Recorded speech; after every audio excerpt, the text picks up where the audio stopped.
자, 여러분 안녕하십니까? 조합쌤 김문영입니다. 제2국민특례 3특의 추천 학과를 중심으로 중위권 학생들이 지원할 수 있는 대학들을 살펴보도록 하겠습니다. 자, 먼저 제 소개를 해드리면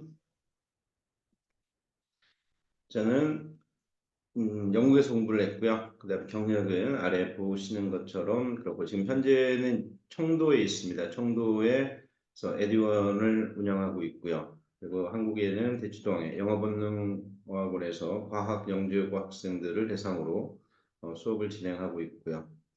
자, 이 정도로 제 소개를 마치고 다음으로 넘어가서 바로 설명 시작하도록 하겠습니다. 핵심적인 것만 짧게 설명하도록 하겠습니다. 자, 제2국민특별전형의 3년 특례에 이제 자격을 보시게 되면 고등학교 1개년을 포함한 3년 이상인 경우가 특례 자격이 됩니다. 학생의 경우에는 재학기간의 4분의 3, 그래서 최소한 1년 중에서 274일 이상이 돼야 된다는 거고요. 졸업학년을 기준으로 했을 때는 졸업일 기준으로 출입국 관리 기록이 6월분까지 우리가 제출해야 되는 거고 그 기간까지를 보는 겁니다. 부모인 경우에는 재학기간, 학생의 재학기간을 각 기간마다 1년마다 3분의 2 이상, 그래서 학부모가 최소한 244일 이상 체류 일수 조건을 충족시켜야 된다는 게 있습니다. 참고하시고요. 다음으로 가보겠습니다. 3년 특례에 공통으로 학생들이 제출해야 되는 서류는 총 13가지 정도 됩니다. 물론 대학마다 조금씩 차이가 있지만 그중에 이제 공통적인 거를 제가 이렇게 정리를 한 거고요. 그중에 노란색과 연두색 그리고 빨간색으로 되어 있는 거, 이 부분은 꼭 주의하시기 바랍니다. 특히 고등학교 프로파일 선택 사항, 요거는 학교 카운셀러에게 직접 요청하셔서 도장을 받으시면 좋고요. 그 다음에 7, 8, 9번 요거 같은 경우는 이제 영사 확인이라든가 아포스티유를 반드시 필요로 합니다. 물론 연, 월, 일 정확하게 다 기재가 돼야 되는 걸 기준으로 합니다. 그리고 13번에 나와 있는 출입국 사실 증명 발급이라든가 열람 신청서는 각 대학이 비치해 놓은 그 서식에 본인들이 서명하시고 제출하시면 됩니다. 3년 특례 학부모 제출 서류 10가지 정도 되는데요. 대학마다 조금의 차이는 있을 수 있습니다. 하지만 여기에 이제 우리가 중요하게 잊지 않고 해야 되는 게 5, 6, 7번과 9번, 10번입니다. 그래서 여기에는 뭐에 중요하냐면 영사 확인이라든가 아포스티를 받아야 되는 부분 때문에 이렇게 해놓은 거니까 착오 없으시기 바랍니다. 꼭 반드시 영사 확인 내지 혹은 아포스티유 반드시 받으셔야 된다는 거. 3특의 대학별 전형 유형이 있습니다. 3년 특례가 학생들이 지금은 좀 줄어들어 있는 상황이지만 향후 4, 5년 후부터는 다시 3특이 늘어날 가능성이 굉장히 높다라고 저는 개인적으로 그렇게 보고 있습니다. 전형 방법에 지금은 이제 그 지필이 많이 줄고 서류평가대학이 많이 늘어났죠.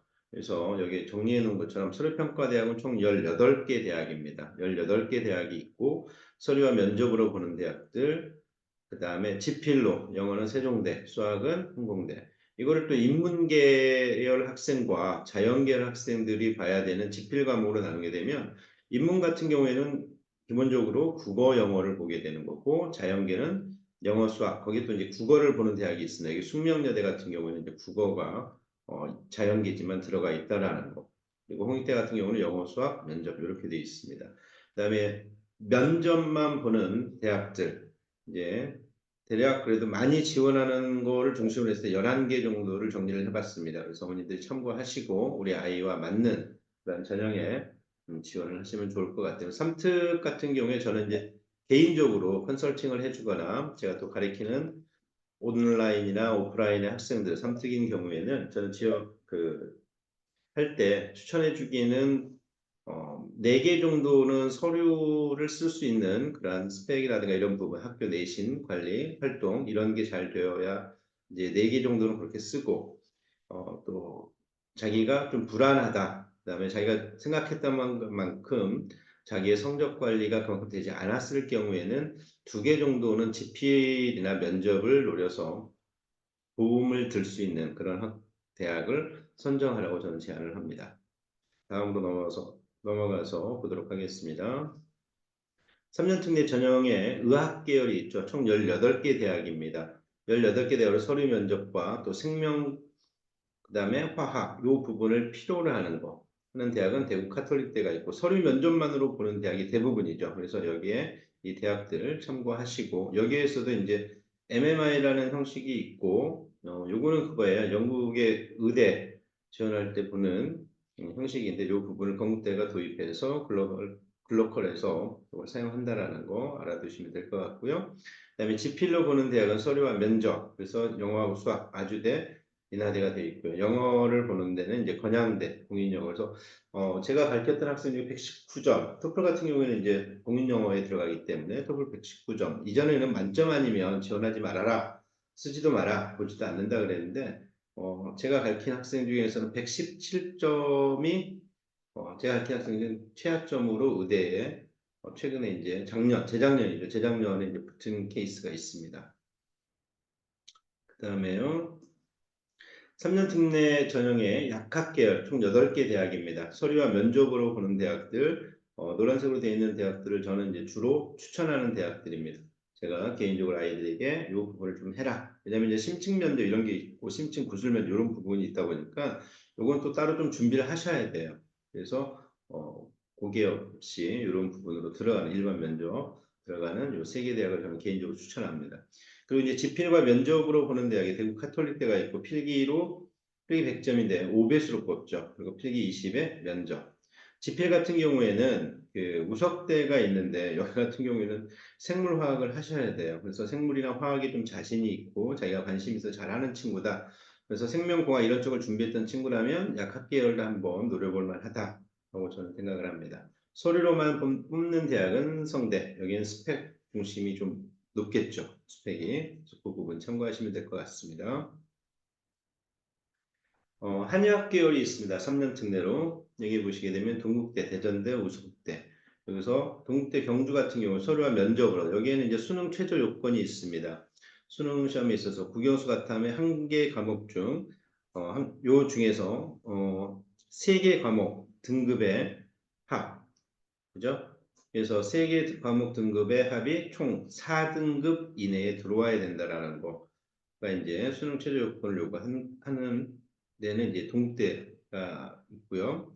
그리고 대전대 같은 경우에는 이제 지필과 면접. 그래서 지필 같은 경우에는 국영수에서 각각 33.3%의 점수를 주죠. 그래서 100점 만점으로 하고요. 면접에 인성과 기본 소양, 전문성. 그래서 전문성이나 이제 이런 부분을 본다라는 거는 필요한 한약 계열이면 이제 생물이라든가 이런 부분들을 많이 다뤄서 알고 있어야 되겠죠. 생물 좀 잘하는 친구라면 가능하지 않을까 싶습니다. 우석대 같은 경우에는 이제 국어 100점, 생물 100점 이렇게 전형이 되어져 있습니다.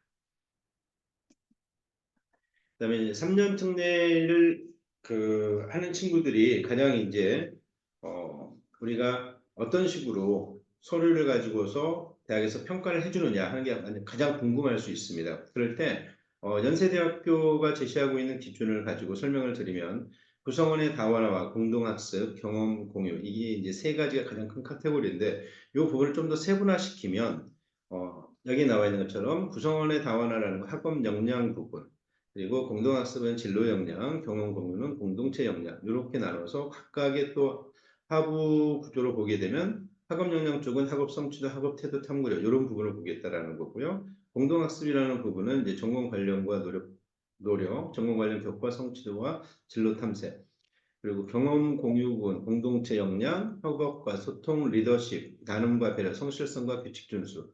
자, 근데 여기 구성원의 다원화와 공동학습이라는 목표를 가지고 있는 이 두 가지 부분을 보게 되면 여기는 일반적으로 정량평가의 성격이 강합니다. 그리고 경험 공유 이 부분은 정성평가로서 활동이라든가 봉사활동 이런 부분들이 좀 들어가는 자율활동이라든가 동아리 활동, 액티비티 이런 부분들 되는 거라고 보시면 될 것 같습니다.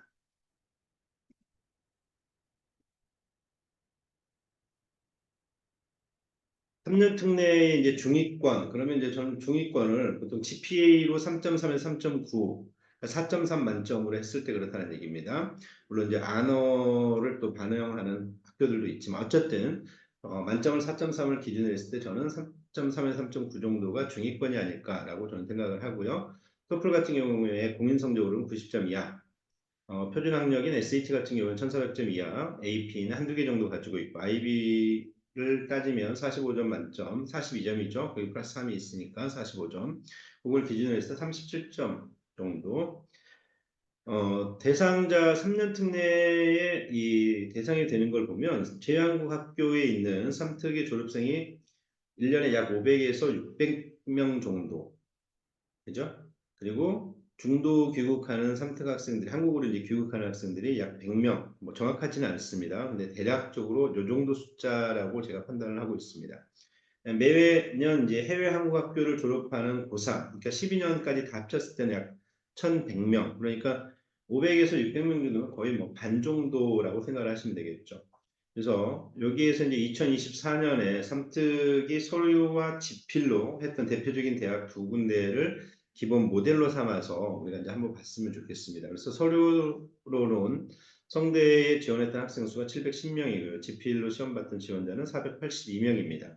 이걸 기준으로 해서 보시게 되면 3년 특례 서류와 지필 비교할 때 서류로만 뽑는 대학들은 지금 이런 대학들이 있습니다. 그 다음에 지필로 보는 대학들이 지금 7개 대학이죠. 모집 인원을 보시게 되면 그 9월 수시 해외고를 선발하는 것까지 다 포함했을 때 여기에 보면 그 인원이 서류로만 뽑는 인원은 835명입니다. 그리고 지필로 뽑는 학생 수는 564명. 자, 요것만 가지고 우리가 단순 비교를 한번 해보게 됐을 때 835명에서 성대를 기준으로 했을 때 성대만 놓고 보면 710명 그러면 자리 남는 게 125명이 더 들어갈 수 있는 자리가 남아 있어요.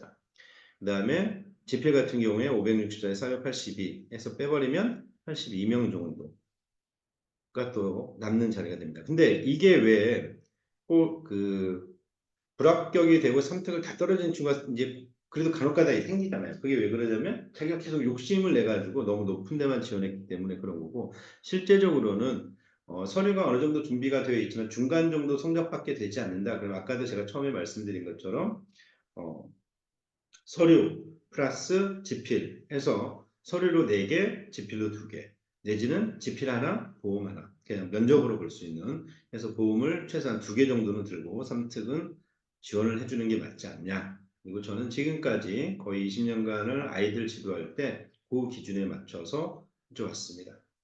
그 다음으로 또 넘어가 보겠습니다. 이 삼특 서류 지원을 이제 제가 컨설팅하고 또 제가 직접 가르치고 했던 온오프라인의 아이들이 합격했던 대학들의 비교해서 인문계와 자연계로 나눠서 이 정도 기준을 가지고 저는 항상 컨설팅을 해주고 있습니다. 이건 참고사항이니까 필요하신 분들은 화면 멈추셨다가 사진 찍어서 활용하시면 좋을 것 같습니다.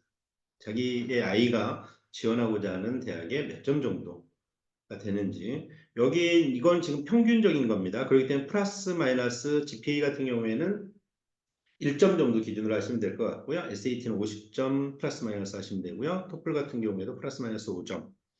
뭐 AP나 IB 같은 경우 IB 성적은 플러스 마이너스 1점에서 2점 정도 되지 않을까 싶습니다.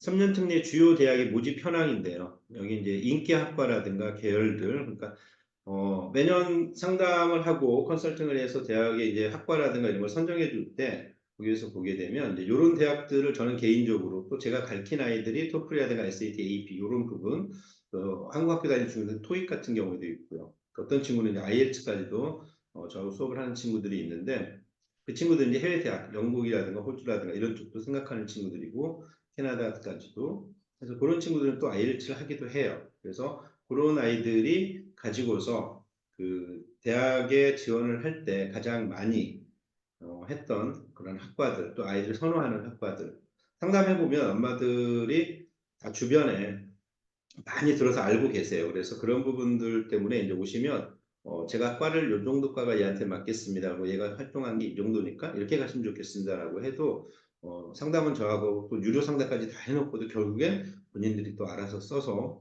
되는 확률은 50대 50이죠. 어쨌든 그런 부분이 있지만 어머님들이 지금 이거를 보시는 부모님들은 우리 아이가 모집 인원 대비 그다음에 인기학과 이런 데가 있다라면 어떤 식으로 준비를 해서 가는 게 좋을지 꼭 판단해 보시고 또 도움이 필요하시면 언제든지 연락을 주시면 좋겠습니다. 자, 여기에 보시면 이제 성대나 이대 같은 경우는 SAT나 토플에 대한 비중, 그러니까 그 정량 평가로 나오는 요 부분들을 스펙 중심을 많이 본다라는 얘기죠. SAT나 토플 비중이 높다라는 건. 그다음에 나머지는 이제 참고하시면 되고요. 특히 이제 한양대는 그 레인보우 세븐 학과가 있고 다이아몬드가 있는데 여기에서는 이제 3년 특례 레인보우 세븐 학과 애들이 많이 지원하죠. 이 부분 참고하시고요. 자, 이제 우리 애가 너무 많이 이제 좀 부족해. 그럴 때 우리 아이는 지필로만 승부를 해야 되느냐? 아니면 또 뭐 어떻게 가야 되느냐? 면접으로만도 갈 수 있느냐? 뭐 이런 것들이 이제 어머님들한테 가장 큰 관심일 텐데, 우리 아이가 갖고 있는 성적이 중상 정도 됐을 때 저는 추천하고 싶은 게 이제 대략 지금 여기 보여지는 학과들. 그래서 여기 빨간 글씨로 되는 연세대라든가 성대, 그다음에 한양대, 중앙대 요 정도. 중앙대는 굉장히 입결이 좋은 대학입니다. 그죠? 우리나라에서 정시 수시를 해도 중앙대는 특히 수시 같은 경우도 굉장히 입결이 좋은 학교이기 때문에 또 세요, 엄청나게. 그래서 이런 부분들 참고하셔서 어머님들이 한번 고민해 보시기 바랍니다. 비교적 높은 이제 상위 추천 학과가 있어요. 면접으로 이제 했을 때 좀 괜찮은 학과들. 특히 이제 상명대 같은 경우 여기 이제 많은 대학이 있지만 이 중에 이제 상명대 같은 경우 사범대학입니다. 국어교육, 영어교육, 수학교육, 교육관 요 부분들을 할 수 있다라는 거. 그래서 저도 작년에 가르쳤던 청도적에 있는 한국학교 다니는 친구였는데 한국학교인데 친구는 자기는 교육, 특히 이제 국어 쪽 국어 교육을 되게 원했던 친구가 있었어요. 그래서 이제 이 친구가 어, 또 자기는 무조건 국어 교육만 가겠다. 그래서 했는데 결국에 이제 성대를 갔어요. 더 높은 대학이 됐으니까 또 저하고 수업하면서 영어 점수도 잘 받았고 해서 결국 대학은 그 성대를 갔는데 어쨌든 요런 이제 사범대를 노리는 친구라면 선택 중에서 면접으로 나가겠다 하면 여기도 보험을 한번 정도 생각해 볼 만한 대학이 아닐까. 대신 기본적인 내신이라든가 어느 정도의 그 학력 인증, 공인 성적 이런 부분이 조금 있으면 유리할 수 있겠죠. 활동이라든가 이런 부분들도 자기가 이런 부분에 맞춰져 있다면 더더욱 좋을 것 같고요. 교과 성적 역시 잘 받아놓은 친구라면 이런 것도 노려볼 만하다. 그다음에 이제 그 항공대를 못 갔더라도 한서대 가면 항공운항이라든가 헬리콥터 조종학과 이거는 우리나라에 하나밖에 없습니다. 헬리콥터 조종학과는 그다음에 또 여기 이제 볼만한 대학들이 뭐 경찰행정, 공공안전, 국제스포츠, 성신여대 미디어 커뮤니케이션, 정보공과대 인공지능융합 요즘엔 뭐 인공지능융합 이런 게 굉장히 세죠. 모든 대학에서 이 인공지능 그다음에 융합 뭐 이건 거의 6, 7년 동안에 학과들이 통합되기 전이 10년, 10여 년 전이죠. 그러고 난 다음부터 이건 융합이 들어가는 과들은 굉장히 셉니다. 특히 자연계열 쪽은 모든 대학이 그래요. 자, 그거 참고하시고요. 조인권 학생들에게 이제 제가 권장할 수 있는 마지막입니다. 공인 성적 하나는 상위권 점수를 따서 무조건 도전을 해서 획득을 해라. 그럼 뭐 토플이 됐든 아니면 자기네 이제 지역에 있는 지역 언어에 대한 도전 점수가 있죠. 중국 같은 경우 HSK, 뭐 일본에 있으면 JPL, 뭐 이런 것들. 그래서 또 독일에 있는 친구, 러시아에 있는 친구. 제가 인강으로 하다 보니까 독일이나 러시아 쪽 그다음에 또 유럽 쪽에 있는 친구들, 불어를 따는 친구들도 있고요. 그래서 그런 건 저는 추천해요. 왜냐하면 이제 해외에서 공부를 했기 때문에 해외에 있는 아이들이 한국으로 대학을 올 경우에는 그런 언어를 갖고 있다는 게 커다란 장점이 될 수 있고 또 사회에 나와도 큰 도전이 될 수 있기 때문에 저는 그런 부분은 필요하다고 생각을 합니다. 표준 학력 인증이라고 하는 인정할 수 있는 SAT 이런 부분 조금은 부족할지라도 아이가 어느 정도 토플 부분에서 리딩이 어느 정도 괜찮다 그러면 이거는 한번 도전해 볼 만하다라고 저는 생각합니다. 그다음에 활동 증빙에 관련돼서 이제 우리가 해야 되는 게 문과 쪽 아이들은 엠리라든가 디베이트라든가 각종 교내 대회, 교외 말고요. 교내 대회를 많은 걸 좀 참가하라고 저는 추천합니다. 활동 증빙으로서 우리가 할 수 있는 이과 같은 경우에는 이과적인 그 사이언스나 컴퓨터, 로봇, 생명과학 이런 것과 관련되어 또 소논문 대회 이런 대회가 교내에서 있다라면 또 하고 이런 것들이 좀 좋을 것 같습니다. 자, 이상 3년 특례의 이제 중위권, 중상위권 학생들에게 맞는 그 전형, 유형, 그리고 또 지원할 수 있는 학과, 추천하는 학과, 이런 부분들 제 나름대로 도움이 좀 되셨으면 하고 이걸 유튜브로 올려드리도록 하겠습니다. 많이들 보시고요. 또 주변에 또 도움이 필요하신 분이 있으면 언제든지 토플이든 SAT든 AP든 뭐 영어의 리딩 부분이든 라이팅 부분이든 그런 부분들 필요하시면 언제든지 연락 주시고 또 입시에 관련해서 궁금한 거 있으면 초합생 치시고요. 찾으시면 됩니다. 그리고 앞에 제일 앞에 부분에 이제 그 이게 QR코드입니다. 그래서 이 QR코드 하시면 저하고 또 연결을 하실 수 있습니다. 자, 오늘 3년 특례 추천학과 여기까지 진행하도록 하겠습니다. 다음에 또 뵙겠습니다. 감사합니다.